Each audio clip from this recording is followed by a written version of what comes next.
Welcome back to Radha Rani official. सभी को राधे राधे, जय माता की, हर हर महादेव। स्वागत है आप सभी का अपने चैनल राधा रानी ऑफिशियल में। आज के वीडियो में हम पुरुषोत्तम मास का 20वां अध्याय का श्रवण करेंगे। वीडियो को शुरू करने से पहले अगर आप सभी ने हमारे चैनल को सब्सक्राइब नहीं किया है तो सब्सक्राइब ज़रूर करें और बेल आइकन प्रेस करें। 20वां अध्याय।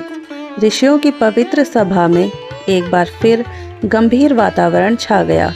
सभी मुनि भगवान नारायण की दिव्य कथाओं में तल्लीन थे, परंतु उनके मन की जिज्ञासा अभी भी शांत नहीं हुई थी। तभी सूत जी बोले, हे विप्रो, जब नारद मुनि ने भगवान नारायण के मुख से राजा दृढ़धनवा के पूर्व जन्म का अद्भुत वृतांत सुना, तब भी उनके हृदय को पूर्ण प्राप्ति नहीं मिली। वे और अधिक जानने की इच्छा से पुनः प्रश्न करने लगे। नारद जी विनम्र होकर बोले, हे प्रभु, उस समय राजा दृढ़धनवा ने महर्षि वाल्मीकि से क्या कहा? कृपया करके विस्तार से हमें बताइए। भगवान नारायण मुस्कुराकर बोले, हे नारद, अब तुम ध्यान पूर्वक सुनो। जब राजा दृढ़धनवा ने अपने पूर्व जन्म का रहस्य जाना, तब उनके हृदय में वैराग्य और जिज्ञासा का उदय हुआ। वह महर्षि वाल्मीकि के चरणों में प्रणाम कर विनीत भाव से बोले, हे मुनि श्रेष्ठ, मुझे बताइए कि मोक्ष की इच्छा रखने वाले मनुष्य को पुरुषोत्तम मास का व्रत किस प्रकार करना चाहिए, कौन सा दान करना चाहिए और उसकी विधि क्या है? हे प्रभु, ये ज्ञान केवल मेरे लिए नहीं बल्कि समस्त लोगों के कल्याण के लिए आवश्यक है। आपने ही बताया है कि यह पुरुषोत्तम मास खुद भगवान का स्वरूप है। मैं पूर्व जन्म में सुदेव ब्राह्मण था और अनजाने में इस मास का पालन किया, जिसके प्रभाव से मेरा मृत पुत्र भी जीवित हो गया। किंतु हे मुनिवर, अब इस जन्म में मैं सब कुछ भूल गया हूँ। कृपा करके इसकी संपूर्ण विधि पुनः बताइए। राजा के इन विनीत वचनों को सुनकर महर्षि वाल्मीकि अत्यंत प्रसन्न हुए। उन्होंने शांत स्वर में विस्तार से पुरुषोत्तम मास की विधि बतानी आरंभ की। हे राजन, इस पवित्र मास में मनुष्य को ब्रह्म मुहूर्त में उठकर सबसे पहले भगवान का स्मरण करना चाहिए। शुद्धता का विशेष ध्यान रखते हुए नित्य कर्म संपन्न करें। शौच, स्नान, आचमन और दंत धावन अति विधि पूर्वक करें। स्नान के पश्चात शुद्ध वस्त्र धारण कर गोपी चंदन से तिलक लगाकर प्राणायाम और संध्या वंदन करें।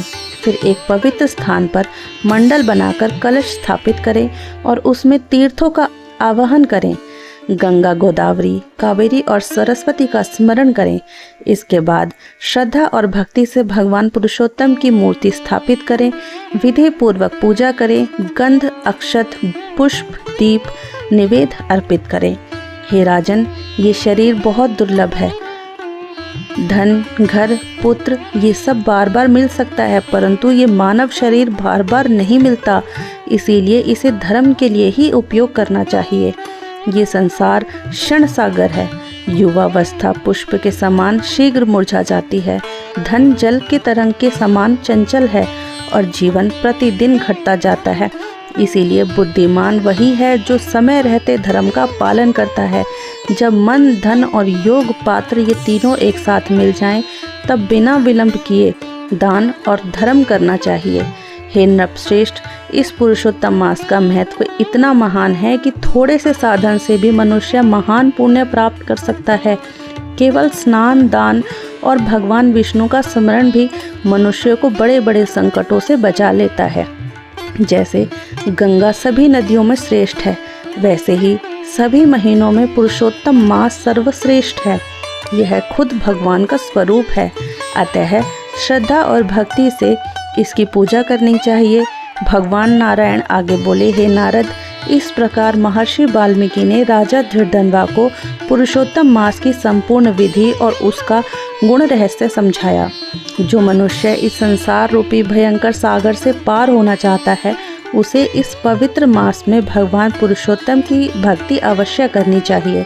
सूत जी ने कथा समाप्त करते हुए कहा, हे मुनियों, इस प्रकार यह पवित्र अध्याय समाप्त होता है। जो श्रद्धा से इसे सुनता है, पढ़ता है, वो पापों से मुक्त होकर भगवान के परम धाम को प्राप्त करता है। तो दोस्तों, ये था पुरुषोत्तम मास का 20वां अध्याय। आशा करती हूँ आज की वीडियो आप सभी को पसंद आई होगी। वीडियो अगर पसंद आई हो तो अपने दोस्तों के साथ शेयर करें। हमारे चैनल राधा रानी ऑफिशियल को सब्सक्राइब ज़रूर करें। मिलते हैं आपसे अगली एक नई वीडियो के साथ। तब तक के लिए आप सभी को हमारा प्रेम भरा राधे राधे।